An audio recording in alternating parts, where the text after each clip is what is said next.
अस्सलाम वालेकुम, this is Zaifat Siddiqui, chief coordinator media cell Pakistan और आपकी मेज़बान।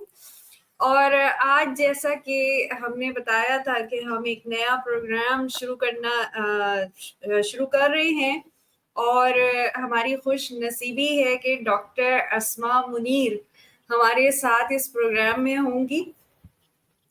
संडे का ये प्रोग्राम रखा गया इतवार की सुबह आपकी इतनी प्यारी शख्सियत के साथ और उनकी इतनी प्यारी बातों के साथ हम सीखेंगे कि जिंदगी के अच्छे अच्छे सेहतमंद उसूल क्या हैं जिनको अपनाकर हम डॉक्टर अस्मा मुनीर से इलाज के लिए दूर रह सकते हैं।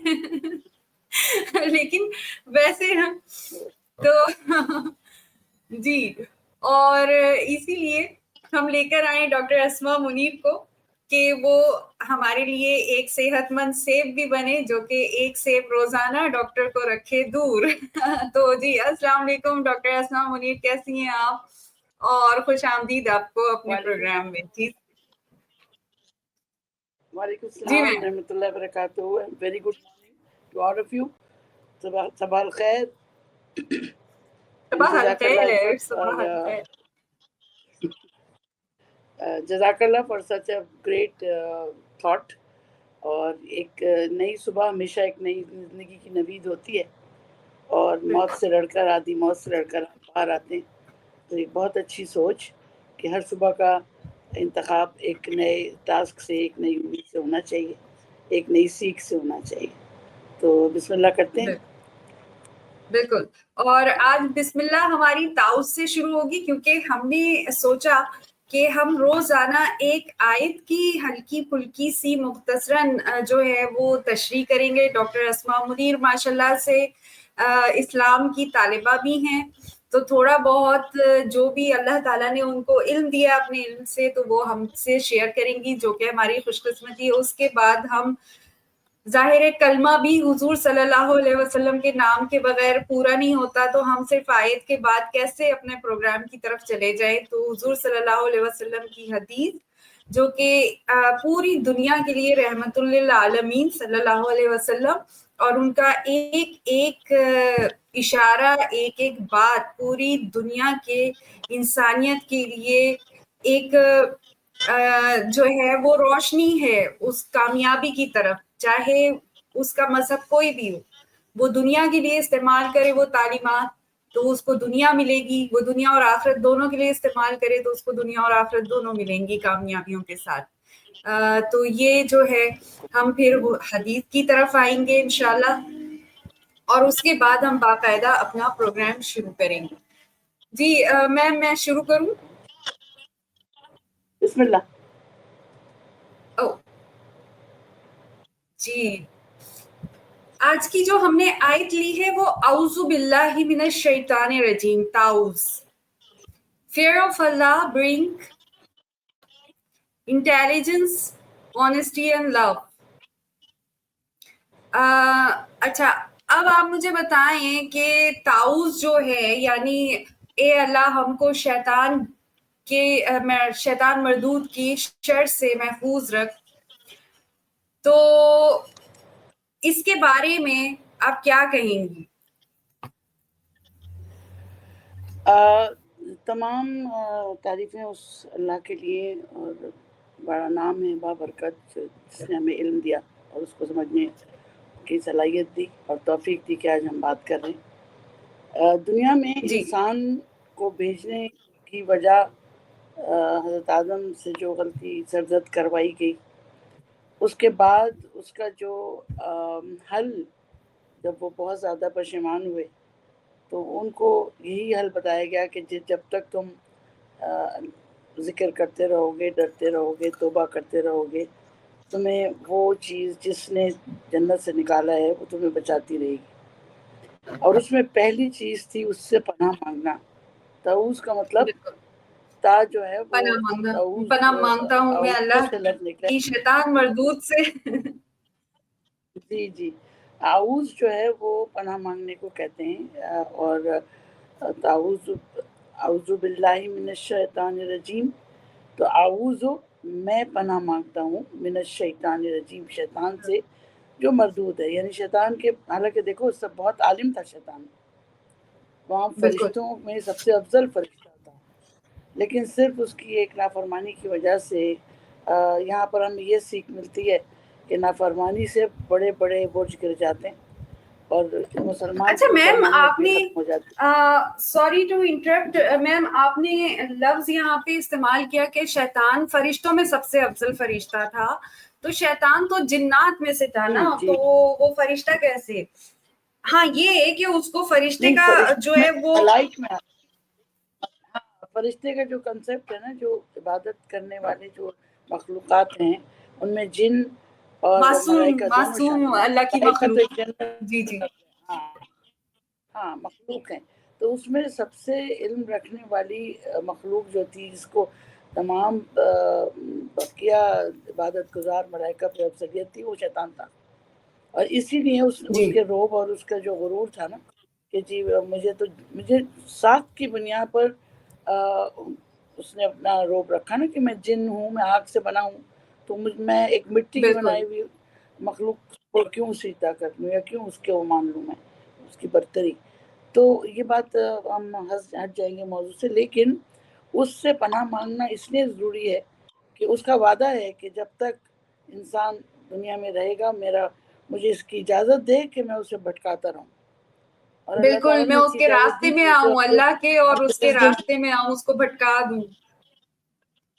जी, तो उसको विजडम के लिए जब दो रास्ते दे दिए गए इंसान को कि सही और गलत को चूज़ करो, तो वो उसमें फिर शैतान से बचना भी अव्वल तरीन कहलाया।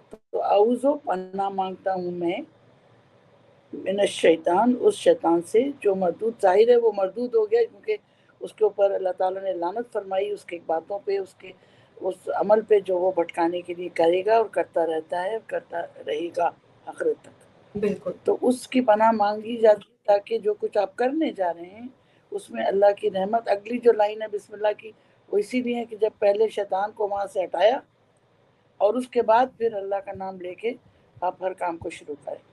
तो बिल्कुल बुनियादी तौर पर ये वो तस्वुर है कि बरतरियत एक हाकिम आला की, और उसके हुक्म पर ये जो आयत नाजिल हुई, और उसको नहीं पढ़ना चाहिए, ये भी आपको मालूम होना चाहिए। बिल्कुल यानी सूरह तौबा के शुरू करने से पहले, और ज़ाहिर है वो खुद पूरी तौबा है, पूरी सूरत तौबा के ऊपर ही है, वो इस्तग़फ़ार है। और इसी तरह दुरूद शरीफ पढ़ने से पहले भी उलमा का ये मानना बिल्कुल है कि आप दुरूद से पहले ताउज़ ना पढ़ें। तो ये दो चीज़ों का पता होना चाहिए। और हम बिस्मिल्लाह कर रहे हैं आज इस प्रोग्राम की, कि हम पनाह मांगते हैं उन गलत हमारे, देखिए शैतान शक्ली तौर में शैतान, ज़रूरी नहीं कि आपको वो दो सींगों वाला जिन नज़र आए और आसमान तक खड़ा हुआ वो एक जिन हो जो अलादीन के साथ था, ऐसा नहीं बिल्कुल है। बहुत सारे शैतान हमारे लुग़वी माना में भी हैं और जुज़वी माना में भी हैं। लुग़वी माना में तो वो जिन जो आग से बनाया गया, और जुज़वी माना में हमारे अंदर के वो तमाम गलत सोचें जो उसकी वजह से भी हैं, और हमारी चॉइस भी हैं, हमारी चॉइस भी है, हम खुद गलत फैसले करते हैं और फिर वसवसे उसको डालता है रिग्रेट ना। करते हैं। जी, और नफसानी शैतान को से भी तऊज़ मांगना चाहिए, नफसानी शैतान से भी पनाह मांगनी चाहिए। वो सबसे बड़ा नफ्स जो है वो शिर्क भी है, और वो हमें हमारे हमारे अल्लाह से हटाता है, और उससे भी हिफाजत हमें ज़रूरी है। तो ये नियत अगर हम ये रखें कि हम आऊज़ु बिल्लाहि मिनश शैतानिर रजीम पढ़ रहे हैं, तो न सिर्फ उस शैतान से पनाह मांग रहे हैं, बल्कि अपने नफ्स की शरारत से भी पनाह मांग रहे हैं, ताकि हमारा बिल्कुल अमल जो हो वो अल्लाह के हो, और उसी से हम उसकी सिला सत्तर तलब करें। दुनियावी सिला नहीं मकसद होना चाहिए। तो इसी उसको सामने रखते हुए आज का जो प्रोग्राम है, कि अल्लाह ताला हमें इसकी तौफीक दे कि हमारे घर में सुबह सुबह इस रोशनी को पहुंचा सकें, कि एक अच्छी बात सीखें और एक बुरी बात से तौबा कर लें, आऊज़ तौबा कर लें बिल्कुल एक गलत काम से, और एक नई बात सीख के आगे चलें। बिल्कुल, और अल्लाह की हिफाजत में रहें। बिल्कुल, वो तो जब नाम ले लिया अल्लाह का, पनाह मांग ली, तो बिल्कुल फिर वाजिब अल्लाह पर वाजिब है कि वो अपनी मखलूक की हिफाजत फरमाता है। बिल्कुल माँ से ज़्यादा चाहता है ना। जी, आज की हदीस इन्नमल आमालु बिन्नियात। अच्छा नहीं, ये एक मिनट। तमाम तमाम अमाल का ये दूसरी स्लाइड आ गई। जी जी। कोई बात नहीं। इन्नमल आमालु बिन्नियात का मतलब ये कि तमाम अमाल का दारोमदार नियतों पर है। यानी आप सामने से बहुत अच्छे हैं, लेकिन नियत आपकी ये है कि मुझे सामने वाले को नुकसान पहुंचाना है, तो आपको उस नुकसान की सोच का ही गुनाह मिलेगा। और सच्ची बात ये है कि अल्लाह ताला देखिए कितना रहीम और कितना करीम है कि वो अच्छी सोच को जो अमल दरामद नहीं भी होती उस पर आपको करोड़ों सवाब दे देता है, लेकिन एक बुरी सोच जो अमल दरामद नहीं होती उस पर इतनी रोक टोक नहीं करता। यानी नियत आपकी थी उसको नुकसान पहुंचाने की, आप नहीं पहुंचा सके तो आपको उसका गुनाह नहीं मिलेगा। लेकिन अगर नियत आपकी अच्छी थी और आप वो कर नहीं पाए तो वो सवाब आपको मिल जाएगा। ये देखिए अल्लाह ताला की ये कितनी बड़ी मेहरबानी है कि अल्लाह ताला सोच के ऊपर आपको बुलंदी पे पहुंचा देता है। यानी जैसी कहते हैं ना, जैसी नियत वैसा अमल होना चाहिए। और नियत का मतलब सिर्फ अच्छी बुरी नियत से नहीं है। नियत का मतलब ये है कि जो भी आप काम करें सोच समझ के करें और हर अमल को उस सोच के जाविये से देख के करें। क्योंकि अब इस वक्त हमारे जहनों में इस कदर इंतशार है, जो भी कुछ हमें सुनने को मिल रहा है, देखने को मिल रहा है, पढ़ने को मिल रहा है, उनमें 80% तो लघवियात हैं। और 4-5% अगर कोई अच्छी बात पड़ जाती है तो उससे हमारी नीयतें बदल जाती हैं। सूद खाना बुरी बात है, लेकिन घुमा के हम सूद खा रहे होते हैं, ले रहे होते हैं, तो नीयत तो हमारी सही नहीं है ना। इसका मतलब हमारी नीयत ये है कि किसी तरह हमें फ़ायदा हो जाए, देखने वाले को पता भी ना चले, सुनने वाले को पता भी ना चले, और हमारी नीयत भी बरकरार रहे, ऐसा तो मुमकिन नहीं है। लेकिन सवाब आखिरत में जो मिलेगा ना, वो आपकी नीयतों का ही मिलेगा, आपके अमाल का तो मिलेगा ही। लेकिन अगर कोई अच्छी नीयत है और वो आप नहीं कर पाए, वो भी सवाब आपको वहाँ मिलेगा। तो नीयत अच्छी रखें, अल्लाह रास्ते खोलता है। बिल्कुल बिल्कुल।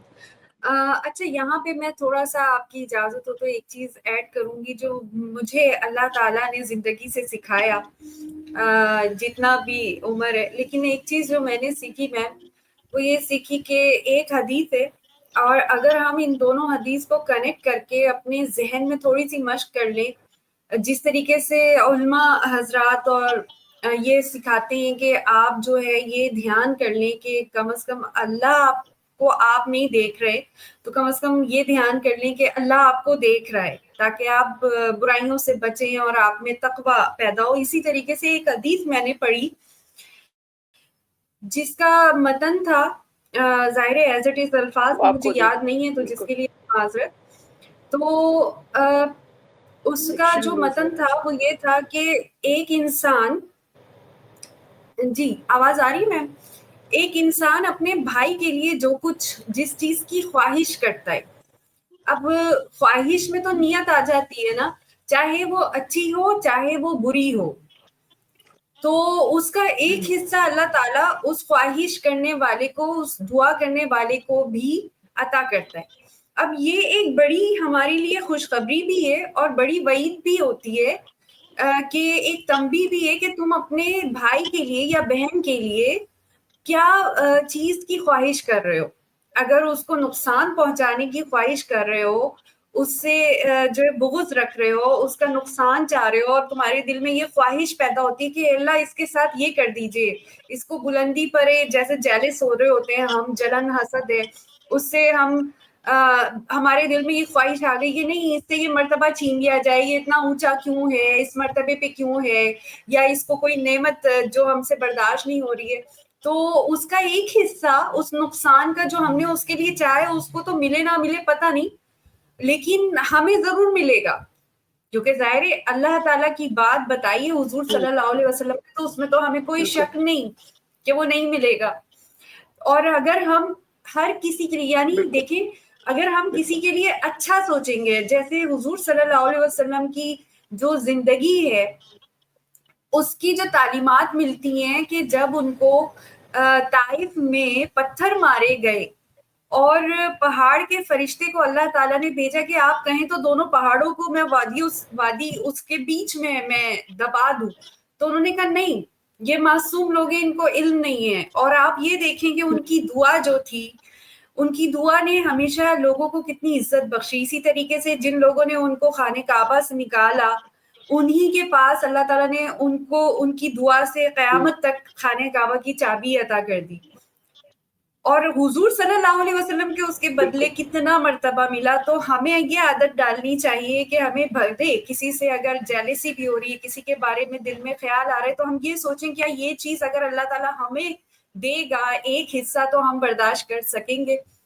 और मेरे ख्याल में अगर इंसान इस चीज को अपने जहन में रखे, थोड़ी सी मशक करके कि ये मैं दूसरे के लिए नहीं मांग रहा, मैं पहले अपने लिए ख्वाहिश कर रहा हूँ, क्योंकि पहले अल्लाह मियां ने कहा है कि पहले वो जो ख्वाहिश है वो तुम्हें अता की जाएगी, उस मांगने वाले को, उस ख्वाहिश करने वाले को।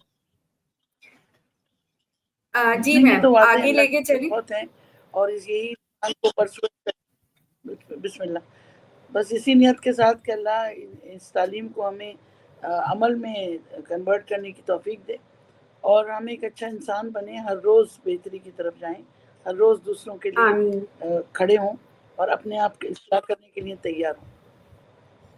आमीन। अच्छा मैम, आपका स्क्रीन बंद हो गया है, मुझे आप स्क्रीन पे नजर नहीं आ रही। ओके, मुझे तो नजर आ रही हूँ मैं। एक सेकंड, वो मेरे ख्याल में कोई मैसेज आया होगा सेल फोन पे, हो सकता है।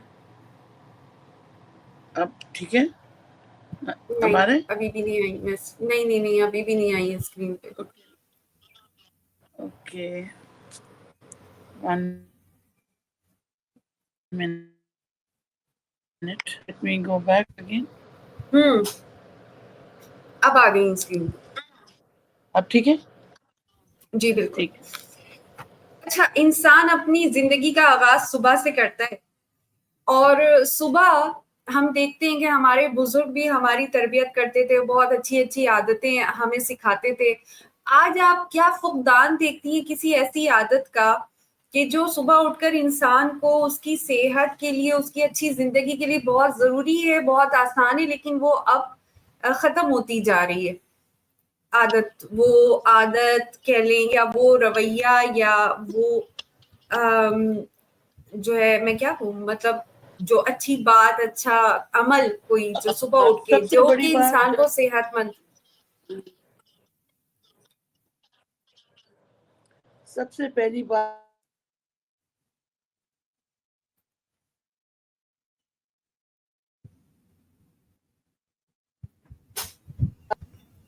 तो जो उसका है वो आप नहीं कर पाएंगे। मैम आप थोड़ा सा रिपीट कीजिएगा। काम के लिए मखसूस रखा है। दुनिया भर की इबादतें अर्ली मॉर्निंग में होती हैं, फजर से पहले। फजर से इशराक तक का जो टाइम है वो बेहतरीन इबादत, बेहतरीन इल्म सीखना और एक्सरसाइज इब्तिदा करना, पूरी जिंदगी की उस दिन के लिए आपकी पेशबंदी करना, ये वक्त अगर मिस हो गया ना, it is not going to come back. पहली गलती हम करते हैं कि हम अलग सुबह नहीं उठते हैं। 90% of us they do pray, वो कज़ा पढ़ लेंगे फजर, ऑफिस जाने से 15 मिनट पहले उठेंगे, जल्दी जल्दी किया, नाश्ता नहीं किया और काम पे चले गए। जो काम वाले लोग हैं, खवातीन का ये है, उन्होंने अगर नमाज पढ़ी, नमाज पढ़ के लेट गई, और फिर वो चीज़ जो मुस्ताहब नहीं है, नमाज पढ़ के सोना मुस्ताहब नहीं है, क्योंकि वो काम का वक्त है, वो फ्रेश टाइम है अपने आप को ठीक करने का, अपनी ज़िंदगी को ऑर्गेनाइज करने का, अपने पिछले कल को ठीक करने का। और उस वक्त आप सो गए, 11 बजे उठी अपने बाकी कामों के लिए। तो ये पहली जो गलती है वो हमारा टाइम फ्रेम, जो बायोलॉजिकल क्लॉक की खराबी है, वो हमने शुरू कर दी। जब हमारे स्कूल कॉलेज खत्म हो जाते हैं तो हमारी अर्ली मॉर्निंग अवेकनिंग भी खत्म हो गई। वो जो अलग सुबह फजर के वक्त की जो हमारी नींद थी वो हमें ज्यादा प्यारी हो गई। तो एक तो खराबी सबसे बड़ी ये है। दूसरी बात ये है कि उसका इदराक भी नहीं है, यानी उसकी समझ भी नहीं है कि हम गलत क्या कर रहे हैं। अगर पता हो कि हम गलत कर रहे हैं तो हम उसकी तस्दीक करेंगे ना। जब हमें पता ही नहीं कि ये रास्ता गलत है या हमने उसे पशेपुश डाल दिया, उसकी इम्पोर्टेंस को पीछे छोड़ दिया है, तो हम उसके ऊपर कभी रिग्रेट भी नहीं करेंगे और कभी उसको सही भी नहीं करेंगे। तो पहली चीज तो ये है। बाकी तो फिर बहुत लंबी लिस्ट है उन गलतियों की जो हमें बुरी सेहत की तरफ और मौत से करीब कर देती। सही। अच्छा, पहले आप अपने स्क्रीन को दोबारा ठीक कीजिए, आप फिर दोबारा गायब हो गई स्क्रीन आपको से और आपकी उसके आवाज बाद नहीं आ मैं रही Iffat? Okay. I can't hear you. मेरा ख्याल ओके, मैं प्राइवेट चैट में लिखती हूँ।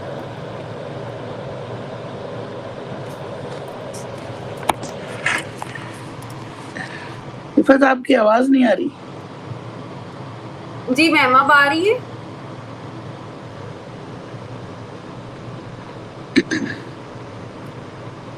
हेलो। एक मिनट, मैं कॉल करती हूँ। एक ही है कोई। जी मैम, आवाज आई? आपकी आवाज नहीं आ रही इफ़त। ओ,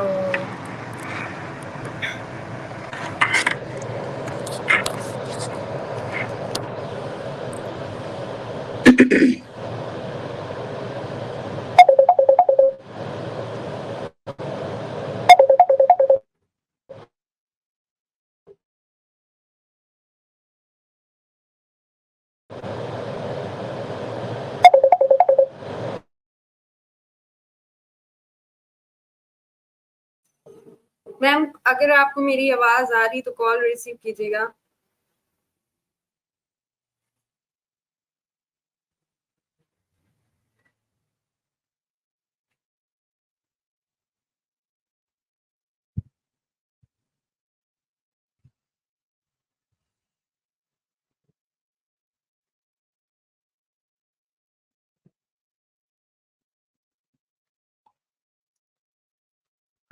जी, मैंने उनको मैसेज किया है डॉक्टर अस्मा को, वो बहुत जल्द डिस्कनेक्ट होकर दोबारा कनेक्ट होंगी, क्योंकि सेल फोन है और आप जानते हैं सेल फोन पे अगर कॉल्स और मैसेजेस आते हैं तो फिर हमारा राब्ता जो है वो इंटरप्ट होता है।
जी जी जी। जी, डॉक्टर अस्मा मुनीर हमारे साथ दोबारा कनेक्ट होने वाली है और उसके बाद हम प्रोग्राम को आगे बढ़ाएंगे। अच्छा, ये तो एक उन्होंने आदत बता दी। अब नेक्स्ट जो हम इसको लेके चलेंगे हमेशा हर हफ्ते इसी तरीके से कि एक हम जो है आयत जो कि पूरी इंसानियत के लिए, सिर्फ मुसलमानों के लिए नहीं, पूरी इंसानियत के लिए अगर उनको कोई फ़ायदा हासिल हो सकता है उस तालीमात से जो कि उस आयत के ज़रिए अल्लाह ताला ने दी, वो हम जो है डिस्कस किया करेंगे। और जी, आपकी आवाज नहीं आ रही। जी, आई कांट मेरी हियर यू। आवाज़ नहीं है? ओह my God! I can't hear you. अच्छा, अभी भी नहीं आ रही?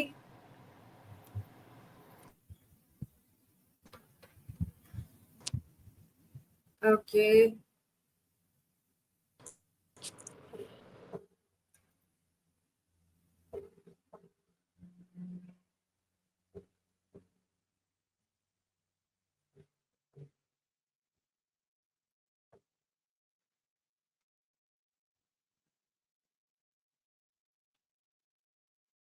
आई थिंक कुछ इशू है, या तो वॉल्यूम वगैरह का मसला हुआ है, हम देख लेते फिर हम कंटिन्यू करेंगे। तो हम हर हफ्ते जो हमने ये प्रोग्राम तरतीब दिया है तो वो इसी तरीके से दिया है कि उसके बाद फिर ज़ाहिर है अल्लाह ताला की आयत है और वो हर मजहब से ताल्लुक रखती है, क्योंकि इंसानियत से ताल्लुक रखती है, उसमें अदब आदाब है, हुकूक है, उनकी आगाही है और वो इंसान की ही भलाई के लिए है। तो कोई भी मजहब से हटकर भी उसको as a practicing for a healthy life, peaceful life, तो वो उसके फायदे के लिए होंगी। और उसके बाद एक हदीस का हम जो है वो मुख्तसर सा इसी तरीके से तशरीह करेंगे, क्योंकि ज़ाहिर है उसकी तो मुफस्सिल तशरीह तो नहीं की जा सकती।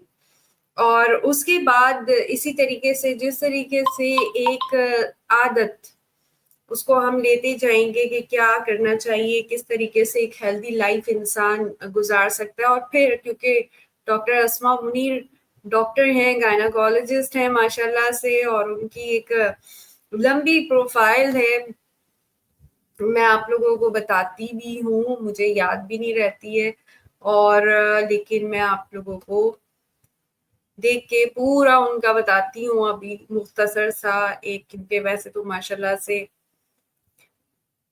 ओके।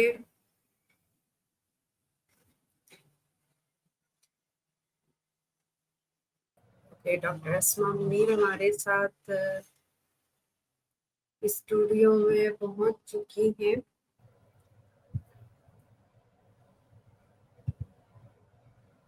जी हेलो। मैम अस्मा, आप मुझे जी जी मेरी आवाज आ रही है आपको? हेलो, आवाज आ रही? जी हेलो, मुझे आ रही है। जी जी मुझे आ रही है, आपको आ रही है? Can you hear me now? Yes, I can चलो, हियर यू। अब आने लगी, मैंने कंप्यूटर से कनेक्ट किया। चलिए ये तो अच्छा हो गया। अच्छा मैम, मैं ये पूछ रही थी कि एक तो आपने बता दी कि सुबह उठने की आदत, अब मुझे थोड़ा सा बताएंगे एज अ डॉक्टर आप क्या कहेंगी, क्या मशवरा देंगी कि सुबह उठकर पहला अमल जो है वो क्या करना चाहिए ग़िज़ाई एतबार से? जैसे कि हम देखते हैं, मैम आप मुझे सुन सकती हैं?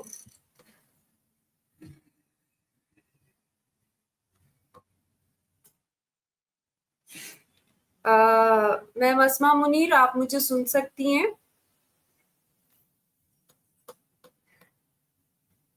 ओके, नेट का इशू।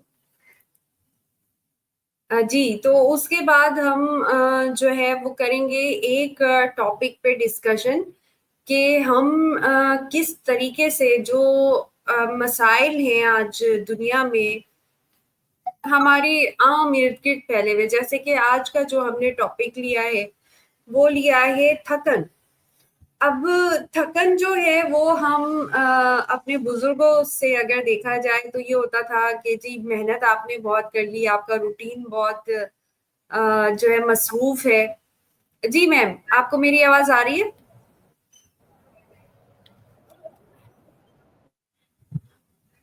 जी बिल्कुल आ रही है, अल्हम्दुलिल्लाह अब आ ओके, रही है। अल्हम्दुलिल्लाह। जी, तो मैम कुछ मुझे नेट का बताइएगा इशू है, एज अ पर डॉक्टर, नेट बहुत स्लो है हो मुझे। सक हो सकता है कि नेट का इशू हो, जाहिर है उसी की वजह से बार बार डिस्कनेक्शन हो रही है।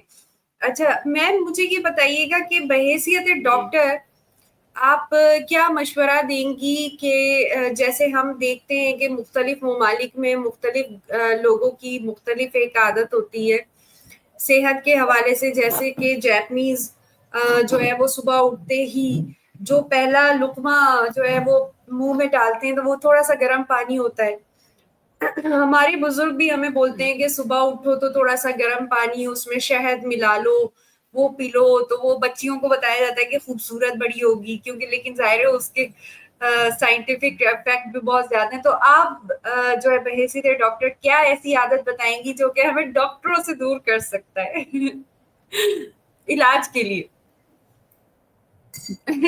जी हाँ, देखो पहली बात तो ये है, आवाज मेरी साफ आ रही? बिल्कुल साफ, अल्हम्दुलिल्लाह। आवाज आ रही मेरी सही? अच्छा, जी जी पहली बात तो ये कि जो जिस मौजू पे हम बात करना शुरू नहीं किया अभी तक हमने, उनकी वजूहात पे हमने पहले से बात शुरू कर दी है। जिंदगी के जो काम सुबह को पहला काम आप क्या करते हैं? इबादतों के लिए तैयारी। कोई भी मजहब हो, आप अपनी इबादत के लिए तैयारी करते हैं तो उसमें आप हाइजीन की तरफ तवज्जो देते हैं ना। तो हाइजीन के बाद कुछ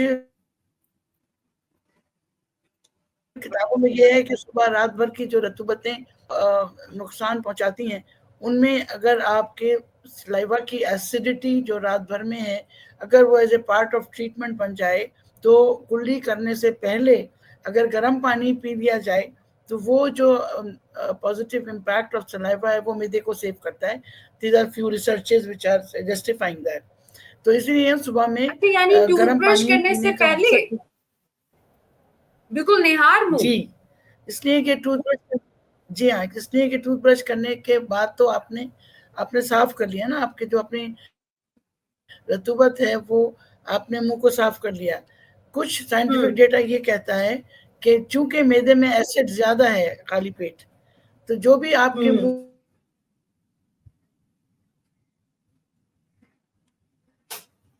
के जरासीम है, अगर वो मुंह मैदे में जाएंगे तो तैयारी में रख सकते हैं। दूसरी बात ये कि मैदे के उस तेजाब को डाइल्यूट भी करना है ताकि आने वाले वक्त के लिए वो आपके मैदे से अगले हिस्से को नुकसान ना पहुंचाए। तो गर्म पानी 3 बड़े काम करता है। एक तो ये कि जब वो बहुत तेज गर्म होकर ठंडा होता है तो वो निस्बतन साफ होता है, आम पानी के ज्यादा साफ होता है, कुछ बॉइलिंग उसको सही कर देती है। अगर वो बॉइल्ड वाटर से कम नहीं लिया गया है तो वो थोड़ा सा उसके अंदर होगा। दूसरी बात, गर्मी जिस्म की हरारत से ज्यादा हो तो दौरान खून को बेहतर करती है। अच्छा, सर्कुलेशन का बेहतर होना फिजियोलॉजिकल इफेक्ट्स को एनहांस करना, एक बात। और तीसरी बात ये कि जब कोई भी टॉक्सिन मौजूद है तो वो उसको डाइल्यूट करता है। तो ये तीनों काम, हर मुंह पानी पीना जो है वो आपको 40 से 50% बीमारियों की बचत देता है, खास तौर पर मैदे की बीमारियों की। हदीस है कि मैदा जो है ना बीमारियों का घर है, और आज साइंस ये कहती है कि दिमाग से ज्यादा number 1 dictator of your physiology is your stomach. बिल्कुल बिल्कुल। अच्छा, इसमें एक चीज बताएं, आपने कहा कि जब boiling in your body is because of your stomach. तो यू कैन आइडियलाइज कि हम कहाँ जा रहे हैं। जी, अच्छा, इसमें मुझे ये बताएं, आपने बड़ा ही अहम पॉइंट जो है वो बताया। हमने ये तो देख लिया इंटरनेट से, या इंटरनेट की वजह से हमें ये तो थोड़ी सी अवेयरनेस मिल गई कि सुबह उठकर गर्म पानी पीना चाहिए, ठीक है। अब बहुत से लोग जो मेरी तरह से होते होंगे वो सबसे पहले टूथब्रश करते तो जाके टूथब्रश किया। अच्छा, ये अलग बात है कि हम जो है टूथब्रश ज़ाहिर गेनोजी टूथपेस्ट यूज करते हैं तो हम उसको सॉलो कर लेते हैं, फेंकते नहीं है, क्योंकि जो है वो इसी तरीके से वो चले हमारे पेट में, बिल्कुल वो हमारे पेट में चला गया। लेकिन जो बात पानी गर्म करने की, अब हमें ये तो पता चल गया। जी मैम, गागल करें उससे, जो मुंह में टूथपेस्ट है आपके पास वाफिर मकदार में, उसको गागल कर लें और फिर पेट में ले जाएं। 3 काम हो गया आपके। मुंह भी साफ हो गया, गले को भी ट्रीटमेंट हो गया, थ्रोट को भी ट्रीटमेंट हो गया, और मैदे को भी ट्रीटमेंट हो गया। जी बिल्कुल। अच्छा, लेकिन अब पानी गर्म की मेरे ख्याल में बहुत से लोगों को, जैसे मुझे ये नहीं पता था, हमारे यहाँ बहुत सी आदत देखी हैं, मैंने भी अपनी फैमिली मेंबर्स में बहुत सी आदत देखी। सुबह उठे, पानी गिलास में लिया, माइक्रोवेव में रखा, उसको बस 1 मिनट से भी कम में कि वो ल्यूक गर्म हो गया, ल्यूक वार्म हुआ, और उसको बॉयल नहीं किया। आपने कहा कि वो जब बॉयल होता है, बॉयल होने के बाद जब वो ठंडा होता है, उसका टेम्परेचर थोड़ा कूल डाउन होगा तो वो प्योरिफाइड रहेगा। यानी कि हमें वो पानी पहले बॉइलिंग टेम्परेचर तक लाना है, उसके बाद फिर उसको थोड़ा रख के आप उसको ठंडा होने दें कि वो ल्यूक वार्म के लेवल तक आ जाए कि आप जले बगैर उसको पिए, राइट? ये बहुत अहम पॉइंट है। Practically possible. ये उस वक्त जब हम लोग पानी उबाल के पिया करते थे तो जाहिर है हमारे सारा पानी उबला हुआ ही रखा होता था। अब चूंकि आपके पास वाटर, फिल्टर्ड वाटर है, तो वो जो थोड़ा सा खौफ है कि इम्प्योरिटीज होंगी वो नहीं, कम हो गई। ऑल्दो उसमें क्लोरीन की वजह से प्रॉब्लम्स आ गई, लेकिन ये कि क्लोरीन खुद एक टॉक्सिक सब्सटेंस है, लेकिन वो बहुत सारी बिल्कुल चीजों को खाना मुझे भाई नहीं, खाने बिना चैन नहीं, वो वाली कहानी है उसकी। तो इसलिए वार्म वाटर, आप स्टरलाइज वाटर को वार्म कर रहे हो तो वो तो ऑब्वियसली सिर्फ वार्म करना काफी है।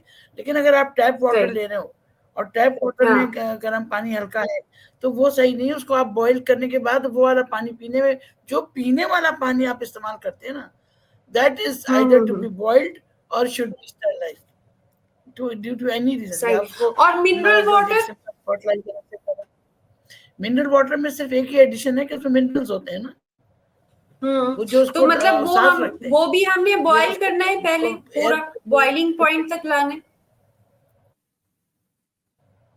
मिनरल वाटर को आप ल्यूक वार्म करें, करने की ज्यादा जरूरत नहीं है। अच्छा। लेकिन मिनरल वाटर, एक और बात आपको बता दूं यहाँ, कि बहुत दिनों तक प्लास्टिक बॉटल में जो पानी रखा जाता है, उसको जरूरी है कि एक दफा आप बॉईल कर लें। यानी लोग महीनों का पानी ला के रख लेते हैं। तो मैं समझती हूँ कि अगर उसको बॉईल करने के लिए, जैसे चाय बनाते हैं, हल्का सा बॉईल कर लें, फिर उसे इस्तेमाल कर लें, तो वो जरा सेफ हो जाता है। बिल्कुल, क्योंकि लोगों की अक्सर ये होता है कि ठीक है, 90 लीटर का जो है पूरा केन है वाटर का, तो वो 3-4 वाटर केन्स उन्होंने ला के रखे हुए फैमिली के हिसाब से, लेकिन वो चल रहा है बहुत। अच्छा, वाटर बॉटल जो प्लास्टिक की है, उसमें तो एक चीज और मैंने एक दफा पढ़ी थी कि जैसे हमारी आदत बन गई है कि गाड़ी के अंदर पानी रखते हैं, पानी की बॉटल्स में, और उसको या तो डिग्गी में रखे हुए होते हैं, वो जो शेल्फ होता है, या फिर आगे डैशबोर्ड पे पानी की बॉटल होती है जो कि धूप से गर्म हो रही होती है। वो पानी जो है, कहा जाता है कि अगर वो पानी गर्म हो गया है धूप से उस प्लास्टिक बॉटल में, तो उसको ना यूज करें, वो पॉइजन हो गया है, राइट? उसकी वजह है कि उसके अंदर पेरोक्साइड रिलीज होता है, और वो पेरोक्साइड को कार्सिनोजन है, वो कैंसर डेवलपमेंट में हेल्प करता है। ओ। इसीलिए प्लास्टिक की जो डिस्पोजेबल्स हैं उसको मना किया जाता है कि पेपर बैग, पेपर कप ले लीजिए, प्लास्टिक कप नहीं लीजिए, क्योंकि उसमें गर्म आपने कुछ डाला तो वो पेरोक्साइड उसमें रिलीज हो जाएगा, तो इसलिए मना करते हैं। सही।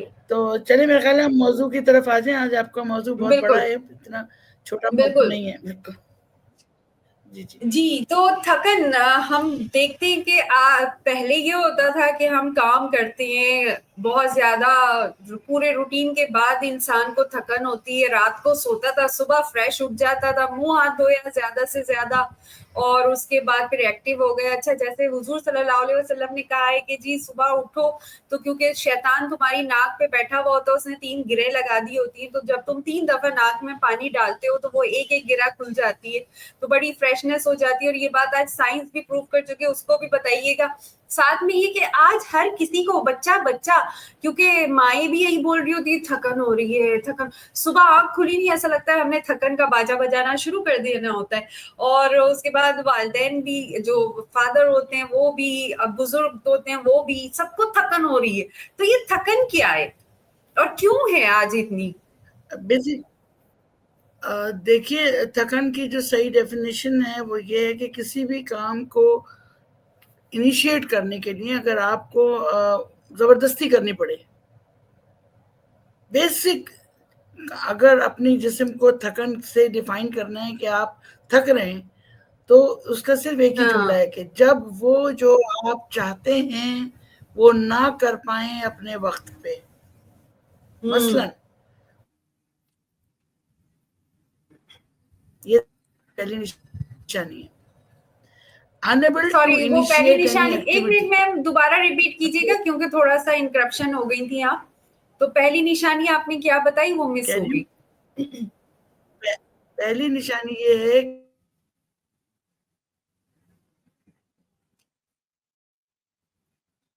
कि you are unable to do what you want, you want to do but you can सही। नॉट। ठीक है। गोल्स अचीव ना कर सके, चाहे वो 1 मिनट का था, चाहे 1 घंटे का था। होती है इजी फटिगेबिलिटी। अब आप समझ रहे हैं, आप थके हुए नहीं है, आप एक लाइन को बार बार पढ़े जा रहे हैं, आपके दिमाग में नहीं जा रही, ये भी थकन है। आप थोड़ा सा चल के दिल चाह रहा है कॉन्सेंट्रेट बैठ जाओ, हाँ, और थोड़ा सा चले आप, आपका दिल चाह रहा है बैठ जाओ, हालांकि कोई तकलीफ नहीं है आपको, आपका जिस्म आपके इरादे का साथ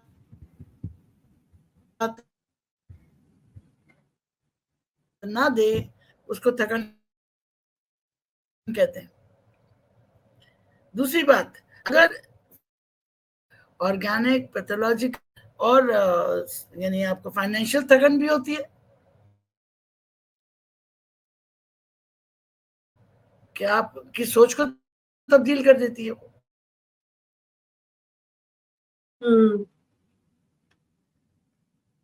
तक के भूल रहे हैं, तो कभी कभी ये पैथोलॉजिकल है due to some endocrine disorder, और कभी कभी ये oh my god ma'am, cerebral.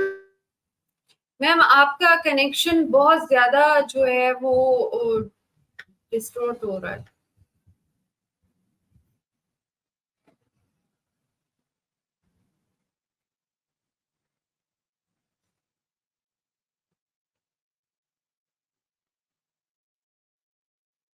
Ma'am की बातें, मैम अस्मा मुनीर की बातें जितनी मज़ेदार होती हैं, इंटरेस्टिंग होती हैं, और उतना ही उनका कनेक्शन जो है वो रिस्ट्रिक्शन करता है। होपफुली कि मैम दोबारा वापस आए, मैं उनको कॉल करती हूँ।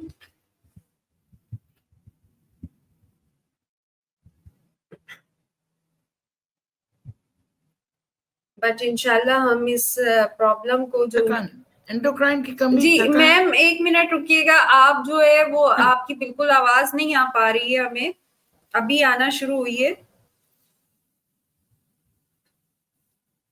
मैम आप मुझे सुन सक रही हैं?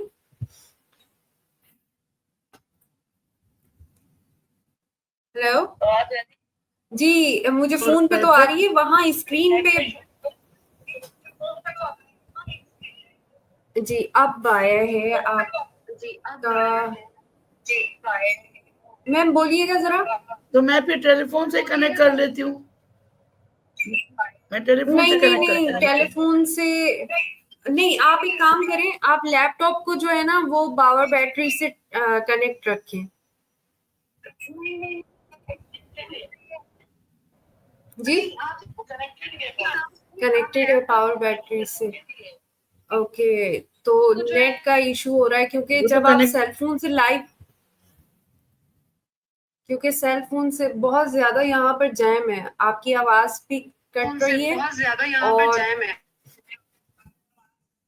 या तो आप बोली फोन पे जो है आपकी आवाज स्क्रीन पे सुनाई देगी साफ, और आप स्क्रीन पे भी रहिएगा।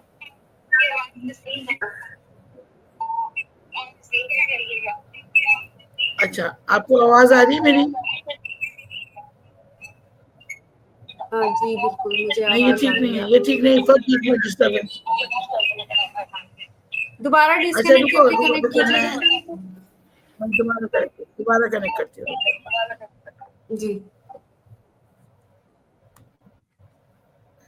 अब बोलिएगा मैम, मेरे ख्याल में अभी तो सही चल रहा है। आवाज आ रही है?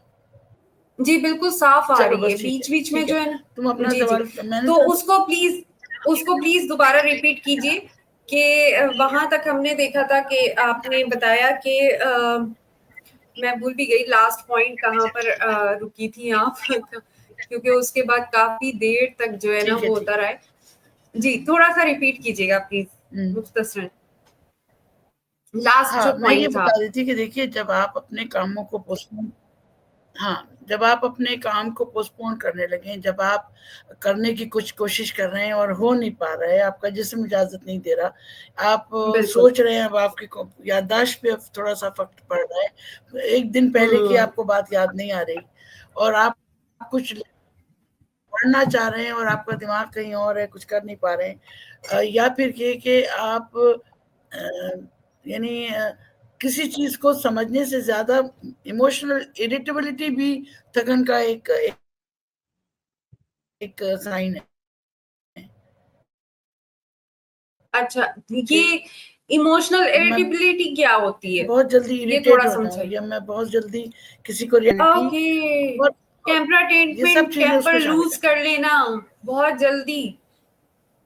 सब सब सब सब हम्म, ठीक है ना। सही। दिस इज समथिंग, इसी में आपको, जब आपको समझ में नहीं आ रहा हो, और जो इंफॉर्मेशन हम, okay it's a detail discussion, will stay on the topic, हम इधर उधर डिस्ट्रैक्ट हो जाते हैं। तो अगर हम टॉपिक पे स्टे करें तो फिर हमें देखना ये है कि कितने टाइप के फटीग है। फटीग को हम पैथोलॉजिकल फटीग, फिजियोलॉजिकल फटीग और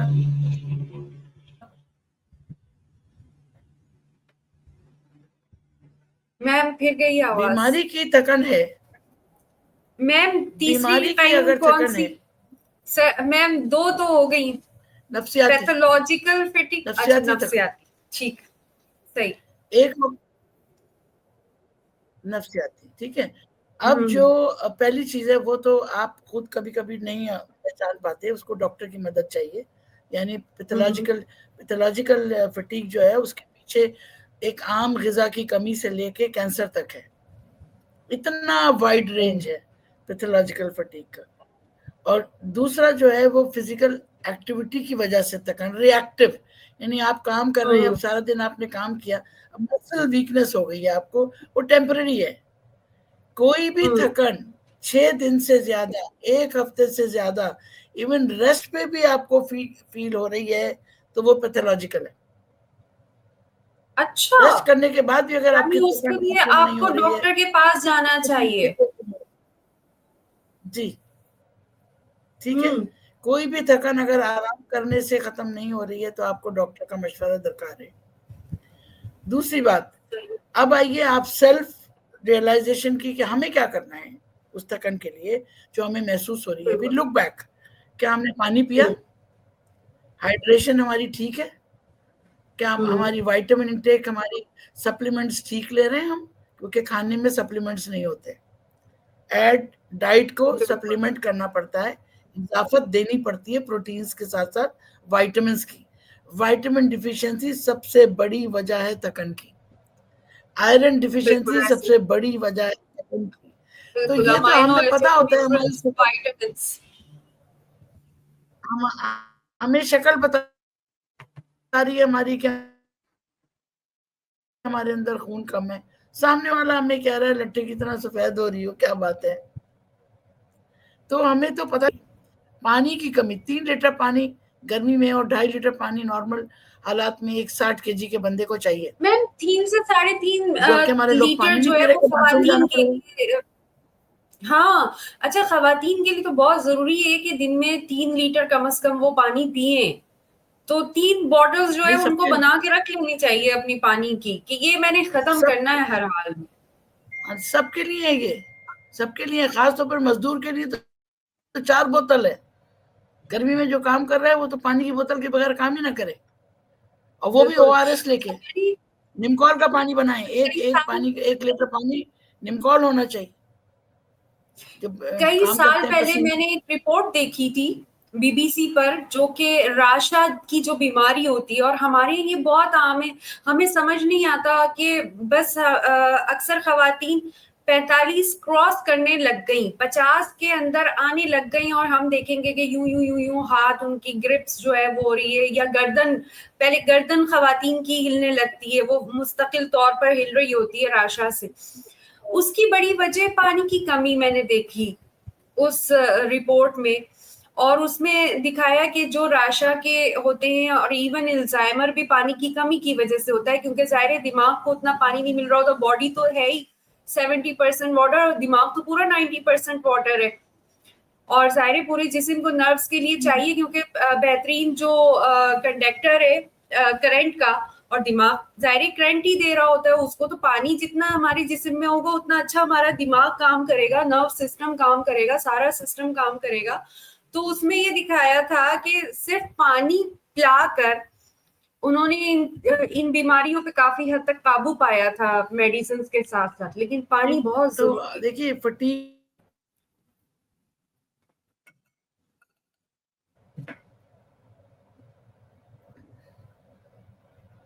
जी मैम। अच्छा, पहली बात तो हमने देख ली कि हमें अपनी थकन का खुद अंदाजा करना है, उसकी तशखीस की तरफ तवज्जो देनी है। दूसरी बात, अगर उसकी तशखीस कोई निकल आती है तो उसका वक्त पर इलाज करना है ताकि वो बढ़े ना। और तीसरी बात ये कि दोबारा ना हो, सबसे बड़ी दोबारा वो बात ना हो, यही है उस कि चीज का दोबारा ख्याल ना रखना है हो। कि Obvious। बिल्कुल ठीक है। अब आइए आप चौथी वाली, ये तीसरी वाली हमारी वजह के, जो कि हमें पता भी नहीं होती और हम नफ्सियाती तौर पर थक रहे होते हैं। बहुत ज्यादा बोझ, नींद की कमी, लोगों की बातों का रिएक्ट करना। You are becoming a sponge, be like a stone, जिसके ऊपर पानी भी गिरे तो बह जाए। स्टोन भी वो जो चिकना चिकना घड़ा, सुना है ना? इसकी वजह, बिल्कुल बिल्कुल बिल्कुल, कि बस पानी फिसल जाए, तो वो रुके नहीं। मैम ये बताएं, चिकना घड़ा बहुत ही बनना अहम पड़ेगा नुक्ता, दुनिया में रहने के लिए। बहुत अहम नुक्ता है ये आपका।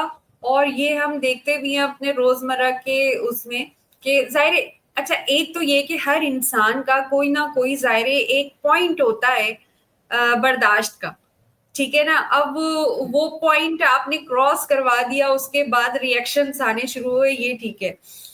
लेकिन उसको भी हम बोल देते हैं तुम्हारे अंदर बर्दाश्त नहीं है, या तुम जल्दी वो कर रहे हो रिएक्ट। इसकी वजह आपको क्या लगती है? ये जो फैटीग है कि हम दूसरों के रवैये बर्दाश्त नहीं कर पा रहे, ऐसा नहीं लगता क्योंकि हमें हमारी जिंदगी में हम अपने लिए वक्त नहीं निकाल पा रहे, हमारी जिंदगी में हमारी हॉबीज नहीं है, अपना एक घंटा भी नहीं है कि हम अपनी फैमिली को अपने से दूर करके सिर्फ अपने लिए सोचे या अपने लिए। आपको नहीं लगता कि जो लोग थोड़ा सा अपने लिए वक्त निकालते हैं उनमें कुव्वत बर्दाश्त ज्यादा होती है?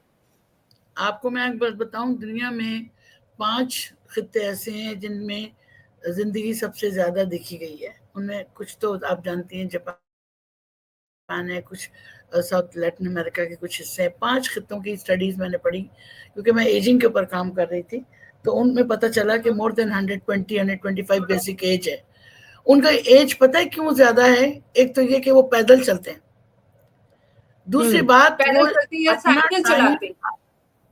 जी, रिलेशनशिप, रिलेशन शाम को सारे बुड्ढे मैम एक आवाज दूसरे कर। शेयर करते हैं, अपना गम भूल जाते हैं। कह रही हूँ कि रिलेशनशिप मैटर्स। साइकोलॉजिकली डिप्राइव्ड वो लोग होते हैं जो अपने आप को तन्हा छोड़ देते हैं। यू नॉट अलोन, आपको दुनिया में अशरफुल मखलूकात बना के भेजा किया है। परिंदों के साथ भी बैठ जाओ बिल्कुल तो आप खुश हो जाते हो। बिल्कुल, शाम सुबह में आइसोलेशन आप में अगर हमने 4 अपनी जिंदगी कबूतरों को गुजार दाना रहे देते होते थे, हैं। बिल्कुल। तो आप अपने आप को वक्त दें, सेहत को वक्त दें, अपने प्यारों को वक्त दें, अपने दोस्तों को वक्त दें। दुनिया का गरीब तरीन आदमी वो है जिसका कोई दोस्त नहीं है। आपको बिल्कुल पता है कि बिल्कुल कोई बिल गेट्स का मकूला नहीं है, ये एक फैक्ट है। poorest guy in the world is the one who doesn't have a friend. Friend कोई भी हो सकता है, फ्रेंड एनिमल हो सकता है, फ्रेंड ह्यूमन बीइंग हो सकता है, फ्रेंड बिल्कुल। बीवी हो सकती है, रिश्तेदार हो सकते हैं। वो जो आपको सुने, सुने, वो जो आपको सुने जिनसे आप सब कुछ कह सकें। और जिसकी आप सुने, हाँ, और आप बुरा ना माने उसको। सबसे अच्छा दोस्त वही होता है कि जहां से आप रो के उठते हैं, हंस के उठे, वो अच्छे दोस्त नहीं होते। बिल्कुल। यानी सीख के उठे, सिखा के उठे। तो ये प्यार अच्छा नहीं है ना, देखिए, अब खत्म हो गया हमारा प्यार, अब मसनून है। जरूरत है, बिल्कुल जरूरत है, पैसों की जरूरत है तो प्यार है। बेटा बाप को फोन करेगा, पैसे के लिए करेगा, इसलिए फोन नहीं करेगा कि बाबा आप ठीक हो, जिंदा हो, बाबा चेक कब भेज रहे हो, इसके लिए फोन करेगा।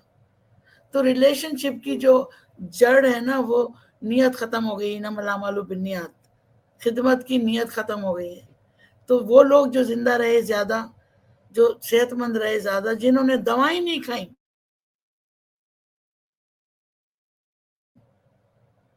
उसने कभी जिंदगी में दवा नहीं खाई, कभी डॉक्टर के पास नहीं गई। उसको दवाएं इंटरव्यू अपनों आप से पढ़िएगा, मिलती हैं यूट्यूब ना। पे मौजूद है। उसके अलावा वो हरी सब्जियों पे जिंदा है।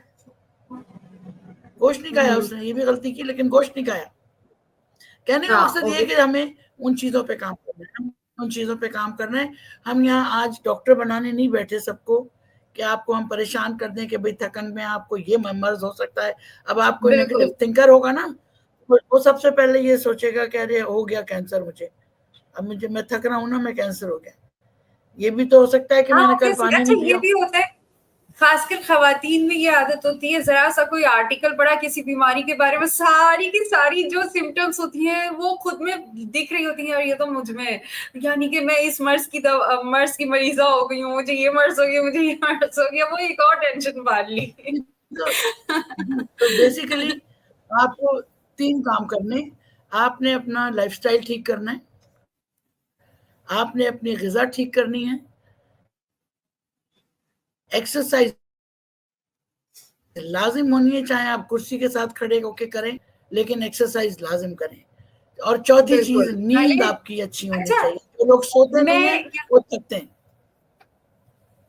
बिल्कुल। अच्छा, मैं यहाँ पे एक थोड़ा सा शेयर करना चाहूंगी एक्सरसाइज पे, कि हमारे यहाँ बहुत सी खवातीन का रूटीन इतना होता है, वो बोलती हैं घर के इतने काम हो गए तो एक्सरसाइज की क्या जरूरत है, ठीक है। तो लेकिन दूसरी बात ये होती है कि उनके साथ मेडिकली इतने प्रॉब्लम होते हैं कि उनकी हिम्मत नहीं बन रही होती। मैं अपना थोड़ा सा एक छोटा सा तजुर्बा शेयर करूंगी कि मेरा जब वेट बहुत ज्यादा था तो जाहिर है 3 मेरे सीजर्स हुए थे, और जो है उसके बाद फिर जो है वेट ज्यादा था, और बैक पेन में चोट की वजह से तकलीफ भी होती थी। और जब मैं देखती थी कि जो एक आम हमारे यहाँ एक्सरसाइज, खासकर चाहे प्रेगनेंसी के बाद पेट वेट बढ़ जाता है, और अगर मोटापा हो तो पहले हमारा पेट बढ़ता है, पेट की बड़ी फिक्र होती है कि पेट कम हो जाए, पेट फ्लैट हो और वजन भी कम हो। तो एक्सरसाइज जब भी मैं करने की कोशिश करती थी तो होता ये था कि 30 मिनट एक्सरसाइज तो होगी नहीं, 30 मिनट एक्सरसाइज कर ली तो दूसरे दिन मैं बैठी हुई हूँ अपने टांके लेकर, उनमें स्ट्रेस आया हुआ है, तकलीफ शुरू हो गई है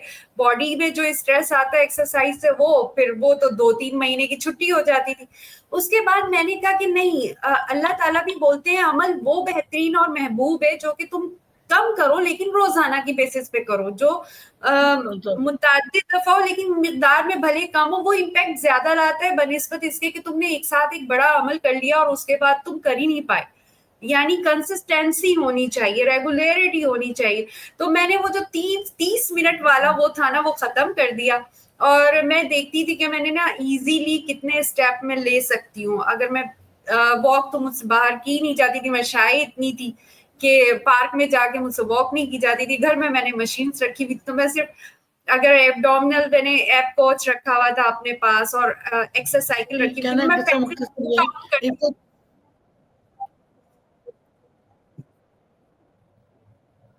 देखो एक बात इफ़त, ये सब चीजें हर एक के साथ हैं, हर एक के मसाइल एक्सरसाइज के लिए लिमिटेड होते हैं, और वो कुछ हमारे दिल के बहाने होते हैं, कुछ फिजिकल बहाने होते हैं, और सच्चाई भी होती है। हाँ, लेकिन बिल्कुल। अगर हम, वही बात है, अगर सुबह फजर के वक्त हमारे पास एक कुर्सी है ना, मेरे पास एक कुर्सी फजर के वक्त, तो नमाज अगर आपने सुन्नते रसूल के हिसाब से लंबी पढ़ी तो आपके सर से पैर तक एक्सरसाइज हो गई। बिल्कुल 4 रकत आप बिल्कुल नमाज पढ़ लें और उसको 20 मिनट लगा लें, रुकू में उतनी देर रहें कि आप 9 दफा या सुभान रब्बिल अज़ीम पढ़ लें, बिल्कुल। स्ट्रेच हो गए अच्छा, आपका स्पाइन। बिल्कुल, नमाज इतनी जबरदस्त एक्सरसाइज है, और उसमें जब मैंने सही बुखारी का मुताला कर रही थी तो हुजूर सल्लल्लाहु अलैहि वसल्लम ने हर स्टेप पे दुआ बताई है, हर स्टेप पे दुआ, जो कि अब हमारे यहाँ बची ही नहीं है। हम सिर्फ समझते हैं कि हमने जो है वो सना पढ़ ली, उसके बाद सूरह फातिहा पढ़ ली, उसके बाद एक सूरत मिला ली, उसके बाद हम जो है रुकू में चले गए, रुकू से जाते वक्त भी दुआ है, रुकू से उठते वक्त भी दुआ है, उठने के बाद खड़े होकर भी दुआ है, उसके बाद आप सजदे में जाएं, सजदे से खड़े हो, सजदे से जब उठ के बैठते हैं तो भी दुआ है 3 दफा, फिर सजदे में जाएं। ये तो दीन पे चलने वालों का वतीरा है ना, मजहब के लोगों, मजहब और दीन में फर्क है ना। ये बात मौजूद से हट रही है, हम लोग बहुत मौजूद से हट कर बात कर रहे हैं, लेकिन इसलिए कि रास्ता है, दीन जो है ना वो रास्ता है, मजहब जो है सिर्फ एक डेस्टिनी है, दीन रास्ता है। और रास्ते को आप चाहे तो शॉर्टकट में जहाज से चले जाएं, रिक्शा से चले जाएं, या पैदल चले जाएं, आपकी मर्जी है, आपको मंजिल पे पहुंचना है। तो हम तो भाई जहाजों में चलने वाले लोग हैं, हमें तो पैदल चलने का मजा क्या मिलने वाला है। तो इसकी वजह से हमने शॉर्टकट कर लिया हर चीज को, और अल्लाह ताला ने जो हुज्जतें और जो हमारी सहूलतें दी थी उनको हमने फाइनल समझ लिया। वो मजबूरन थी कि भाई लेट के भी 2 रकात उंगली से पढ़ लो, हम उठ सकते हैं फिर भी हम लेट के नमाज पढ़ रहे हैं, बैठ के नमाज पढ़ रहे हैं, क्योंकि भाई हम जाना नहीं चाह रहे मस्जिद। कहने का मतलब ये हमने दीन को अपने मकसद पे इस्तेमाल किया। मैंने ये फील किया है जाती तौर पर, क्योंकि जब मैं पैरालाइज थी उस वक्त अगर मैं नमाज पढ़ती थी तो बहुत से ऐसा वक्त होता था कि मैं उठते बैठते मैं थक जाती थी नमाज में, 2 नफिल के बाद, 2 रकत के बाद। तो मैं क्या करती थी, मैं कहती थी कि चलो 2 रकत में बैठ के पढ़ लूं। बैठ के पढ़ने में ज्यादा एनर्जी लगती है, मुझे ये फील होता था कि बैठ के पढ़ना नमाज ज्यादा मुझे मुश्किल लगती थी बनिस्बत इसके कि मैं खड़े होकर पढ़ूं। तो फिर मैं बोलती थी नहीं, खड़े होके सही से वो है कि हम जो सिर्फ जाहिर है, और बैठ के नमाज पढ़ने में सजदा करना, रुकू करना बड़ा मुश्किल होता है। नहीं देखिए, मजबूरी अपनी जगह है ना, मजबूरी के लिए तो बैठ की इजाजत दी गई, तो मजबूरी हो तो सही। बिल्कुल, आप थोड़ी सी कमजोरी को मजबूरी बना लें। अगर हमें थकन का सामना है तो हमें क्या करना चाहिए? पहली बात मैंने कहा, लाइफस्टाइल चेंज करें, नींद के ऊपर तवज्जो दें, पानी पे तवज्जो दें, हरी सब्जियां सलाद पे तवज्जो दें। सोच की तब्दीली सबसे पहली चीज है कि हमें ये सोचना पड़ेगा कि हम कहाँ गलत हैं, और फिर उसके ऊपर अमल करना पड़ेगा। मसल वीकनेस से भी हो सकती है और कमजोरी की वजह से भी हो सकती है। तो कमजोरियों के ऊपर अगर आपको हमें थोड़ी सी भी नॉलेज है तो हम अपनी कमजोरियों पर तवज्जो खुद दे सकते हैं बगैर किसी डॉक्टर के। पानी, हरी सब्जियां, वक्त पर सोना, एक्सरसाइज, ये सबको पता है। कितना करना है और क्या करना है ये नहीं पता, कब पीना है ये नहीं पता। खाना खाने के बाद पानी पीना तो अच्छा नहीं है, खाली पेट गर्म पानी पीना ज्यादा अच्छा है, ये पता होना चाहिए। और खाना खाने तो ये सब चीजें, रात का खाना खाने के बारे में भी नहीं पता। तो अगर हमें जी इसी तरह इंप्रूव करने के लिए वो काम जो आपके दिल की धड़कन को 120 बीट्स पर मिनट से ज्यादा बढ़ा दे, वो एक्सरसाइज में आता है, यानी जीना चढ़ना। हम लोग लिफ्ट के आदि हैं, अगर आपको थोड़ा एक्सरसाइज करनी है तो 2 फ्लोर्स आप चढ़ें। उतरने से कोई फर्क नहीं पड़ता, चढ़ने से एक्सर्शनल आपका इफेक्ट होता है हार्ट के। हाँ, वो ज्यादा जाहिर ज्यादा जो है ताकत लगती है।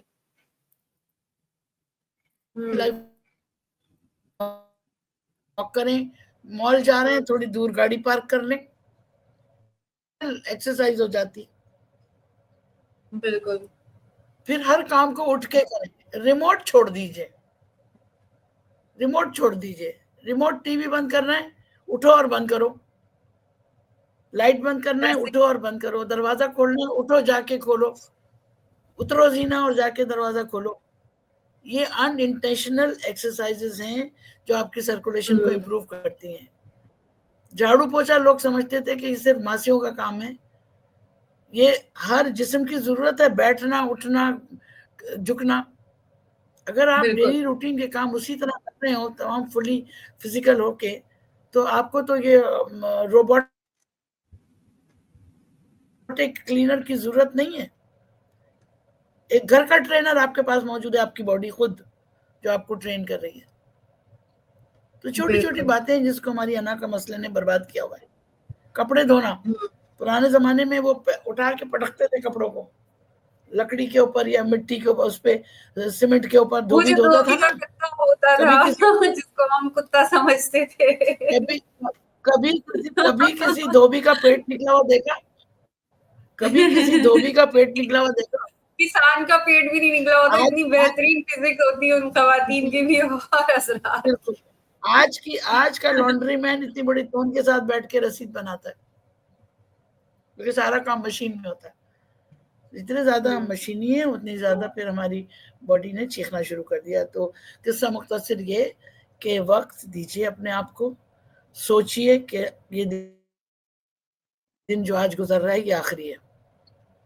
बिल्कुल। ये सोच के अच्छा, थोड़ा सा आप जी जी आप अपनी बात मुकम्मल कर लें। थोड़ा सा ये है कि जो चीज आप अपने लिए सोचते हैं वो दूसरों के लिए भी सोचें। जो खुद अच्छा करना शुरू कर दिया दूसरों को बताना शुरू कर दें। जो कुछ खुद अच्छा खाना शुरू किया दूसरों को बताना शुरू कर दें। मैं अगर अपनी कॉफी पी रही हूँ और मुझे उससे मेरी थकन कम हो रही है, कैनोडेर्मा थकन कम करता है, तो मैं क्यों नहीं अपनी दोस्त की थकन को दूर कर सकती। जी मैं उसी तरफ चाहती हूँ मैम कि आपने शुरू में बात कही थी कि हमारी ग़िज़ा के साथ हमारी ग़िज़ा का एक बड़ा हिस्सा या छोटा सा हिस्सा, एक हिस्सा जो है सप्लीमेंट्स होना चाहिए, क्योंकि ग़िज़ा से हमें सप्लीमेंट्स नहीं मिल रहे होते, यानी विटामिन और मिनरल्स नहीं मिल रहे होते। अच्छा, अब हम एक चीज अपनी देखते हैं, हमारे यहाँ की सबसे बड़ी एक बदकिस्मती कि डॉक्टर जो भी दे रहा है हम उस पर ईमान करके ले लेते हैं, लेकिन अगर कोई जो है चीज वो दूसरा बता रहा है अपने तजुर्बे से, तो हम खुद तजुर्बा करके नहीं देखते। हालांकि हम आम अपनी जिंदगी में पता नहीं कितने उल्टे सीधे तजुर्बे करके देख रहे होते हैं। जो दुकान पे सप्लीमेंट के नाम पे चीजें मिल रही होती हैं कि जी ये सेहत अच्छी करेगा, ये माँ के लिए अच्छा, ये बच्चे के लिए अच्छा, वो लेकर आ रहे होते हैं मोहब्बत में अपनी सेहत के लिए। तो किस तरह के सप्लीमेंट, जाहिर है पूरी दुनिया अब जो है कुदरती चीजों की तरफ जा रही है, लेकिन हम लोग जो है वो अभी भी दवाओं के ऊपर जीना चाह रहे हैं, चाहे वो सप्लीमेंट की शक्ल में हो, चाहे वो मल्टीविटामिन्स की शक्ल में हो। आप बहैसियत डॉक्टर आप खुद क्या लेती हैं? जी मैं आपको बताऊं, मैं भी अपनी डाइनिंग टेबल पे अगर मैं जाऊं लेके आपको, सुबह में मेरा नाश्ता है 6 से 8 RGGL कैप्सूल, यानी 4 चमचे ऋषि, 6 स्पायरुलिना, 4 कॉर्डिसेप्स, 4 लाइन्स मेन और 2 नोनी की टैबलेट्स जो मैं इंडिया से मंगाती हूँ। नोनी टैबलेट्स अच्छा, लेती हूँ, नोनी की जो कि जूस में टैबलेट्स, कैरी हाँ मैंने देखा नोनी की टैबलेट्स भी आती हैं। यहाँ पे तो जूस आता है। सही। हाँ, ये मेरा बिल्कुल है, डेली का रूटीन है ये 15-16 साल से। और अच्छा, ये जो मैं कुछ आपने अप्लाई नहीं करती, इतनी मेरे छोटी-छोटी डाइनिंग टेबल मिकदार, पे मेरी ड्रेसिंग टेबल पे कोई अच्छा ये जो मिकदार आपने बताई है 6 टैबलेट ये, 2 टैबलेट ये और 2 टैबलेट वो, 4 टैबलेट वो, तो ये मतलब नाश्ता जो है आपका टैबलेट्स का वो कितना आपको न्यूट्रिएंट्स देता है? यानी अगर आप देखें फल कितने खाए आपने, अंडे कितने खाए, दूध कितना पी लिया, क्या मिल जाता है आपको इतनी सी टैबलेट से? बहुत कुछ, इसलिए कि मैं सुबह नाश्ता यही करती हूँ, एक प्याली कॉफी और ये सब कुछ। उसके बाद में शाम को 5 बजे आके अपना लंच नहीं करती, दिन भर मैं अपनी कॉफी पीती हूँ। अच्छा। और ये तिगना हो जाता है प्रोडक्ट अगर मुझे कोई इश्यू आ जाता है। मसलन कार्पल टनल सिंड्रोम हो गया, मेरे हाथ खिंच गया, तो इसमें बहुत शदीद तकलीफ हुई और मेरा ना हाथ बेंट नहीं कर पा रही थी, करंट लग रहा था पूरे में। डॉक्टर ने कहा सर्जरी होगी, यहाँ से रेटिकुलम रिलीज किया जाएगा। मैं परेशान, मेरे अक्सर बहन भाइयों का हुआ है, उनको कोई फायदा नहीं हुआ इससे। मैंने सोचा क्या गड़बड़ है, मैंने कहा ये तो नर्व शीथ का मसला है, लाइंसमैन बढ़ाओ। मैंने 15 लाइंसमैन दिन में 3 दफा ले लिया मैंने। 2 दिन में मेरा हाथ ठीक हो गया, 2 दिन में बखुदा, खुदा की कसम खा के कहती हूँ, 2 दिन में मेरा हाथ ठीक हुआ। ऑब्वियसली ऋषि बढ़ाया मैंने, बस अल्लाह का शुक्र है। और ये मैं कहती हूँ ना, लोग नहीं बिलीव करते इस पे। जब तक आप खुद पे नहीं तजर्बा करोगे ना, आप बोल नहीं सकते किसी ऐसे मेरे जाती टेस्टिमोनियल इतने हैं कहती हूँ, लेकिन मुझे इजाजत नहीं है क्योंकि लोग उसे मेडिसिन समझ लेंगे। अच्छा, डॉक्टर के मुंह ये से चीज आया और वो बड़ी मेडिसिन हो गया।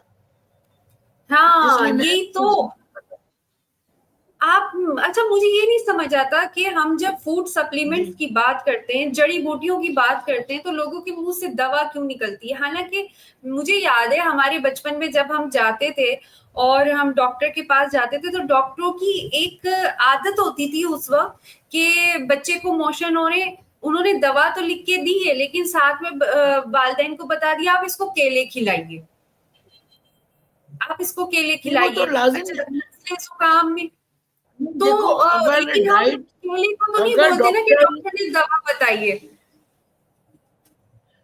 देखो डी, याद है डी, डी फॉर डॉक्टर, तो डी से ही सारे काम डॉक्टर के शुरू होते हैं, डी से ही डॉक्टर के काम शुरू होते हैं सारे। Number 1, dos and don'ts doctor बताता है।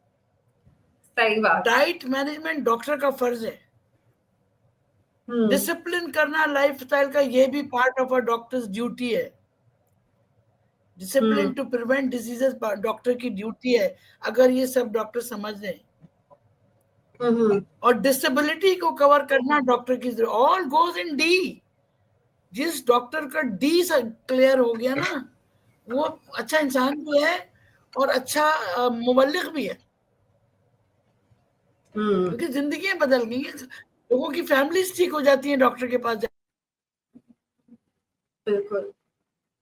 जाके। कह रही होती बहू को कह दो ये कर ले, बहू आके कह रही होती है मेरी सास को ये बता दे कि मैं ये नहीं कर सकती। कहने का मकसद ये कि डॉक्टर का बहुत बड़ा रोल है सोसाइटी में, और हम उस रोल को सप्लीमेंट के लिए भी यूज नहीं कर सकते। हमारे डॉक्टर्स इतने ब्लाइंड फोल्डेड हैं, वो टनल होल विजन है उनका गधे की तरह। वो जो गधे के नहीं लगे होते माजरत के तमाम अपने चमड़े के, इधर ना देखे, नो राइट नो लेफ्ट, वो वाले हैं हम लोग। हमें अच्छा, अलावा अल्लाह का एलोपैथी शुक्र चीज है, नजर नहीं आती।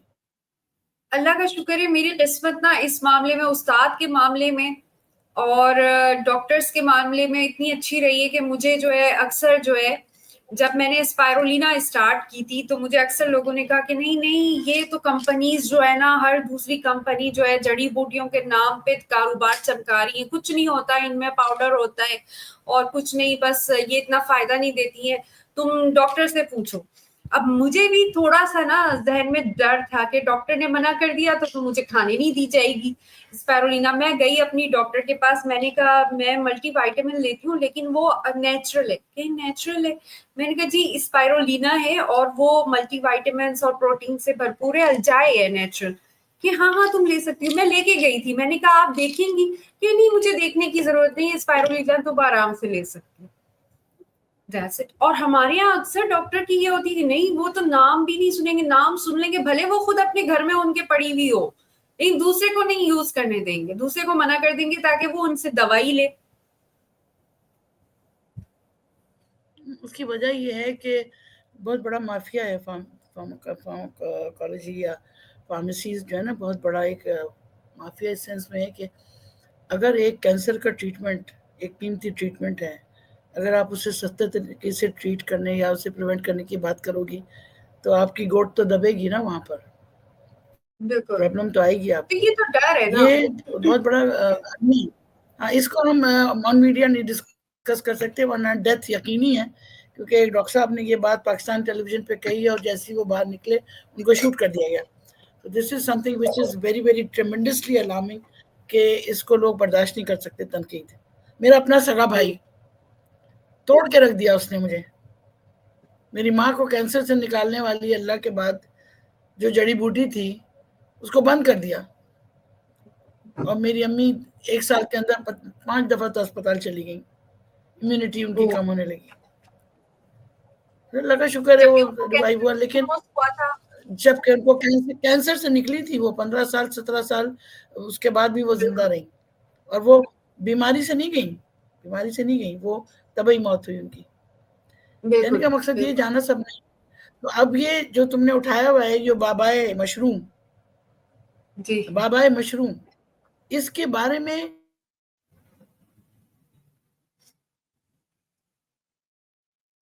सूरज को रोशनी दिखाने वाली बात है, थकन का बेहतरीन इलाज, ठीक है। बिल्कुल कॉर्डिसेप्स, लाइंस मेन, मोरेंजी, ये जो मुट्ठी है ना, ये आपका ऋषि, सबसे वाइटल आपकी जो फिंगर है वो आपका थंब है। इंश्योरेंस कहती है कि सबसे कीमती चीज आपका हाथ में अंगूठा है, ठीक है, क्योंकि अगर एक अंगूठा कट जाए तो सबसे ज्यादा आपको मिलता है इंश्योरेंस, क्योंकि इसके बगैर आप कुछ नहीं कर सकते। ये 2 उंगलियां आपकी वाइटल हैं, बाकी सपोर्टिव हैं।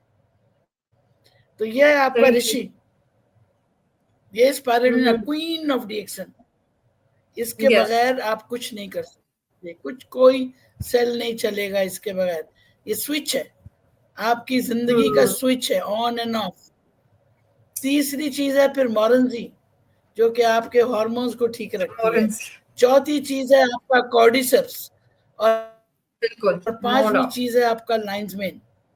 ये 5 जो मुक्का है ना आपका, सर्वाइवल ऑफ द फिटेस्ट, सबसे अच्छी चीज है।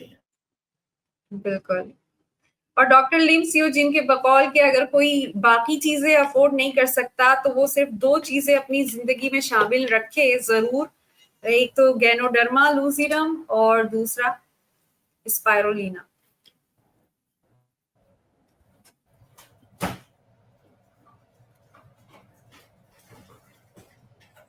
जी मैम, आपको आवाज आ रही है?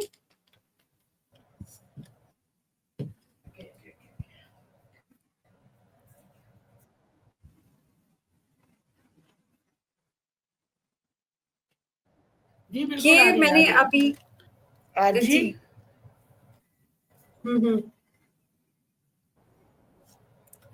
अभी मैंने 2 दिन पहले, ये आरजीजीएल, ये पाकिस्तान में आता है पाउडर ये फॉर्म इसी में, ऋषि के कैप्सूल है। बिल्कुल।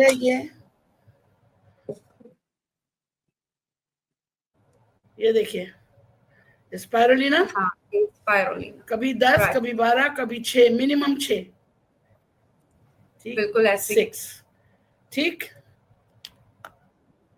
ये नोनी जूस आप लोग मोरेंजी पीते हो, मैं ये खाती हूँ। बहुत ज्यादा हो गया तो 4-4, 6-6 खा लेती हूँ। That's great. That's great. Lines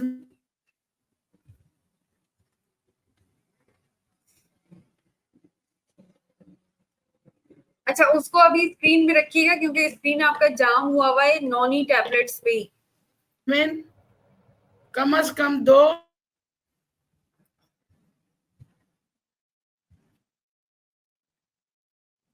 ये देख सकते हैं, lions man, here is it.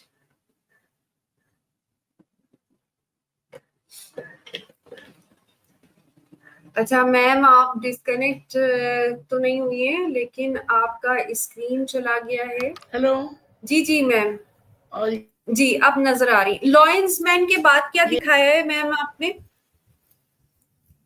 Lions man, जी ये तो आ गया था स्क्रीन पर। बड़ी ही जबरदस्त प्रोडक्ट। ये लेती हूँ अश्वगंधा। ये क्या है?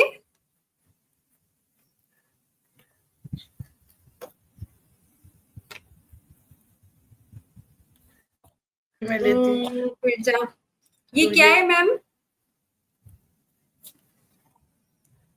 ये स्क्रीन का शुक्र है। ओके, जाम है, आपका स्क्रीन जाम हुआ है।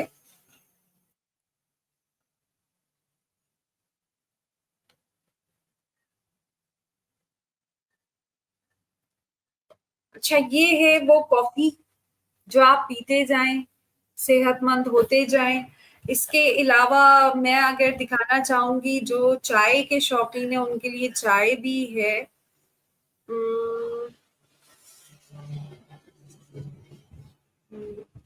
मैम दोबारा आने की कोशिश कर रही हैं।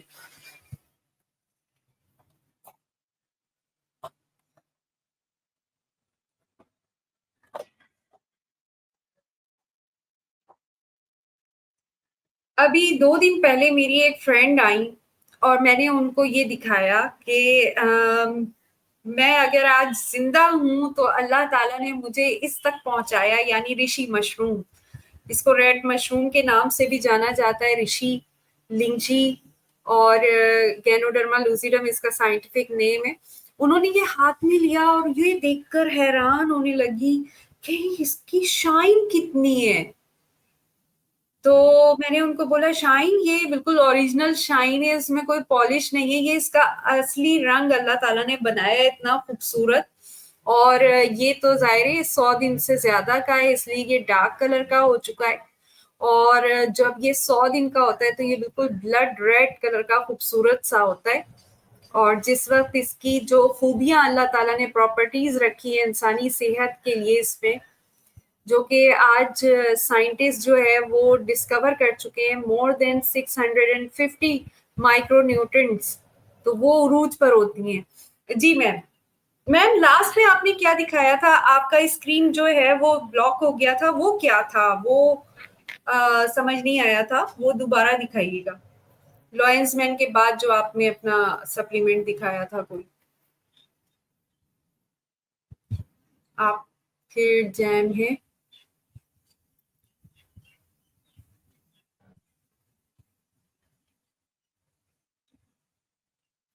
अच्छा, एक वजह ये भी हो सकती है कि आपका जो गैजेट है इतनी देर से वो हीट अप हो जाता है तो ब्लॉकेज होने लगती है। नेट सही नहीं होता तो जाहिर है उसकी वजह से भी ब्लॉकेज होती है। मैम आप देखिएगा आपका नेट अगर असेंबल होता है दोबारा तो प्लीज वो दोबारा शो कीजिएगा।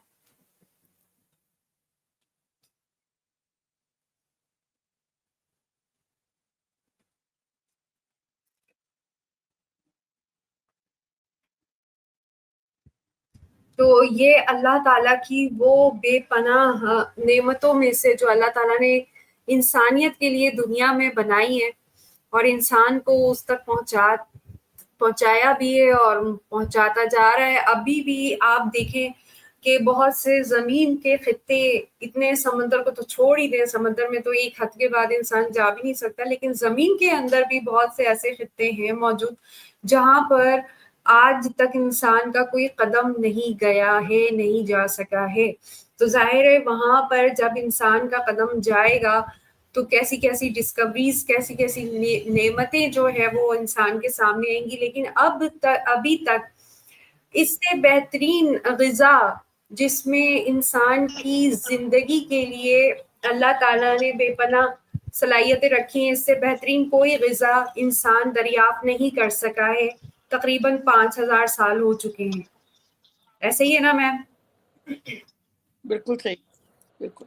बल्कि ये इसकी तो हिस्ट्री बहुत पहले से जाती है, आज तक नहीं पता, क्योंकि पहली किताब जो लिखी थी जिस चाइनीज ने, वो खुद 250 साल का था तब उसने पहली मर्तबा ऋषि पे बात की। आप सोचो 250 साल तो पहले से वो सिखा रहा होगा, 5000 साल से भी बिल्कुल। जो मंदिर और जो इनकी इबादत गाहें थी उनकी दीवारों पे, उनकी जमीनों पे इस मशरूम की तस्वीर मिली है। तो अच्छा, हमें नहीं मैंने मालूम जब पढ़ा था ना, सही, मैंने जब पढ़ा था, मुझे मेरी एक फ्रेंड ने जिन्होंने इंट्रोड्यूस की थी डिएक्सन मुझसे, उन्होंने मुझे एक लिटरेचर दिया। तो उसके बाद मैं पैरालाइज थी, मैं बेड पे थी तो ऐसे ही सर्फिंग करते करते एक आर्टिकल मेरे सामने आया गैनोडर्मा के बारे में, और उसमें लिखा था ये वाहिद ऐसी जड़ी बूटी है, वाहिद ऐसी जड़ी बूटी है जिसमें एंशियंट मेडिकल की रिटन हिस्ट्री है विद अ 0% फेलियर केस। हाँ, 0 ये भी फेलियर है। केस। लेकिन अभी तो इसलिए कि इसके जो अभी तक जो इंग्रेडिएंट्स मालूम हुए हैं वो अब तक तो 700 हो चुके हैं, लेकिन हर इंग्रेडिएंट की अच्छा, अपनी अपनी पता है। अब इसके ऊपर हम हतमी तौर पर मेडिकली और साइंटिफिक डिटेल जब तक हमारे पास ना हो हम नहीं कह सकते। एविडेंस बेस्ड है दुनिया आज। तो ये डॉक्टर जो खिलाफ चलते हैं वो सिर्फ इसलिए कि अगर किसी टॉक्सिक अबाउट टू डाई यानी नियर डेथ किसी पेशेंट को दे दी गई और उसके 2 दिन बाद उसकी डेथ हो गई तो वो क्लेम करेंगे इसकी वजह से हो गई। कहने का मकसद ये है कि रीजन ऑफ द डिजीज यानी पैथोलॉजी ऑफ द डिजीज पे डिपेंड करता है कि उसका ट्रीटमेंट कितना पॉसिबल है। तो इसको एज ए मेडिसिन लेना तो पहले तो होता ही था, लेकिन हमें इसको कहते हैं ना सुपर से भी ऊपर वाली चीज है ये। मेडिसिन आप लें, लेकिन मेडिसिन को न्यूट्रलाइज करने, उनके टॉक्सिन्स को न्यूट्रलाइज करने के लिए भी आपको ये इसकी जरूरत पड़ती है, क्योंकि हर मेडिसिन के कुछ टॉक्सिक इफेक्ट्स हैं। तो ताली दो हाथ से बजती है। एलोपैथिक ट्रीटमेंट हो, आयुर्वेदिक हो, होम्योपैथिक हो, उसके साथ आप उसे ऐड कर लें तो ताली जोर से बजेगी, जल्दी रिकवरी होगी। ये नहीं समझ में आता डॉक्टर्स को, बकौर डॉक्टर। हाँ, बल्कि एंड्रयू वेल का कहना ये है, let's allopathy get married to Ayurveda. The minute they get married, आप देखिएगा ऑफस्प्रिंग क्या होगा, कि उनको रियलाइज करने दें कि हमारे सप्लीमेंट्स जो है, को एक असिस्टेंट भी तो चाहिए होता है ना। बस हर लीडर को एक असिस्टेंट भी तो चाहिए होता है। उसके अलावा भी आप अकेले कर तो सकते हो दुनिया को मुसक्कर, लेकिन मैं अकेला ही चला था जानिबे मंजिल, मगर लोग मिलते गए और कारवां बनता गया। ये कारवां बनेगा तो दुनिया सुधरेगी, एक से नहीं। एक अकेला कायदे आज़म जैसा एक अकेला हो सकता है, लेकिन फिर कायदे आज़म ने कहा कि मुझे अच्छी माँ दो, मैं तुम्हें एक अच्छी कौम दूंगा। तो माँ जैसी सोच अल्लाह ताला ने, माँ जैसी सोच तो नहीं किसी को दी ना, माँ को दी, अपनी अपनी सिफत है उसकी, और वो माँ की सोच है ज्ञान। आपको पता है, मैं ज्ञानोधर्मा को माँ और टीचर समझती हूँ। माँ की नजर में होता है कि कौन सा बच्चा कमजोर है, टीचर की नजर में होता है कि शागिर्द कमजोर है, उसको आगे बिठा के पढ़ाएगी। और ज्ञानोधर्मा बच्चे को ज्यादा जरूरत है तवज्जो की, स्कैन करता है ज्ञानोधर्मा। The word scan is the key for the success of the treatment. Scan करना कि किसको क्या जरूरत है। भाई वो नॉर्मल सेल को भी तो मार सकता है ना, क्यों मारता है वो कैंसर की सेल को? हम लोगों को देखिए, हम लोगों की सोच कैसी हो गई है मैम कि हम अल्लाह ताला जिसने तमाम चीजें बनाई है और जिसने तमाम चीजें बनानी सिखाई है, तो इंसान की बनाई हुई टेक्नोलॉजी पे, इंसान की बनाई हुई एक चीज पे हमारा इतना ईमान आ गया कि जब हम स्कैन का नाम लेते हैं तो हम बोलते हैं कि नहीं, ये स्कैनर का काम जो है ना वो कैसे कर सकता है।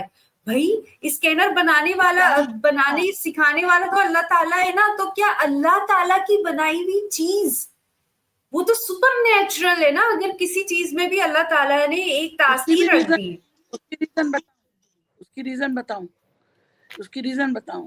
ज्ञानोधर्मा के अंदर सेंसिटिव रिसेप्टर्स को चेक करने का एक एजेंट मौजूद है, जो कि सेल्स की बायो एक्टिविटी को चेक करता है। जब वो उसके अंदर खून में पहुंचता है तो उसको पता लग जाता है कि इस सेल की दीवार में नॉर्मल फंक्शन नहीं हो रहा। रेडियो एक्टिव मटीरियल जो सेल के सिग्नल्स हैं वो रिसीव करता है ज्ञानोधर्मा, और फिर उसके ऊपर हमला करता है कि हाँ यहाँ पर दुश्मन है। सेंसर्स, आपके पास लेजर आता है, आप देखते हो एयरपोर्ट जाते हो, वो आपके पास एक सेंसर होता है जो गाड़ी को स्कैन कर रहा है। वो जब बताएगा कि इसके अंदर प्रॉब्लम है, जब भी तो आप उसे गिरफ्तार करोगे। ऐसे ये काम है ऐसे। इसका। और आप ये देखिए ना, इंसान जो भी डिस्कवरीज कर रहा है, जो भी इन्वेंशंस कर रहा है, वो या तो कीड़ों को देखकर, हवा को देखकर, बैक्टीरिया तो चलो अब माइक्रोस्कोप्स बने, परिंदों को देखकर, परिंदे को देखकर जहाज बना लिया। हमें जहाज पे एतमाद है, हम ये नहीं सोचते कि परिंदे पे गौर नहीं करते। लोगों ने गाड़ी के सेंसर की आप बात करिए, टिड्डी से सीखा कि टिड्डी इतने बड़े एक झुंड के साथ चलती है लेकिन वो एक दूसरे से टकराती नहीं और इतनी स्मूथ उड़ती है। अच्छा, फिर सेंसर को कि किस तरीके से वो बचा जा सकता है, चमगादड़ से उन्होंने सीखा। तो अब अगर हम अच्छा एस्ट्रोनॉमी को देखें तो एस्ट्रोनॉमी के हिसाब से तो हमारी जात भी एक बैक्टीरिया से कम नहीं दिखती इस पूरी कायनात में। तो अगर हम बैक्टीरिया अपने आप को 10 फीट 7 फीट इतना समझते हैं, तो वो जो हमारे जिस्म के अंदर है वो भी तो खुद को 7 फीट समझते होंगे, 6 फीट समझते होंगे। उनमें कोई टिड्डी की तरह होगा। ये चीज जिंदा है, इसके अंदर जो एजेंट्स हैं, एक्टिव एजेंट, वो भी तो कोई टिड्डी होगी, कोई चमगादड़ होगी जिससे इंसान सीख रहा है, या चलो सीख नहीं रहा लेकिन वो अंदर जाके वो काम कर रही है। ऑब्वियसली हमारी जात भी देखें तो हम भी बैक्टीरिया से कम नहीं। ज्ञानोधर्मा के अंदर थकन के हवाले से बात करते हैं गैनोडर्मा के अंदर एटीपी जो केमिकल एनर्जी प्रोड्यूस करता है उसको प्रमोट करने वाली चीजें मौजूद हैं। एटीपी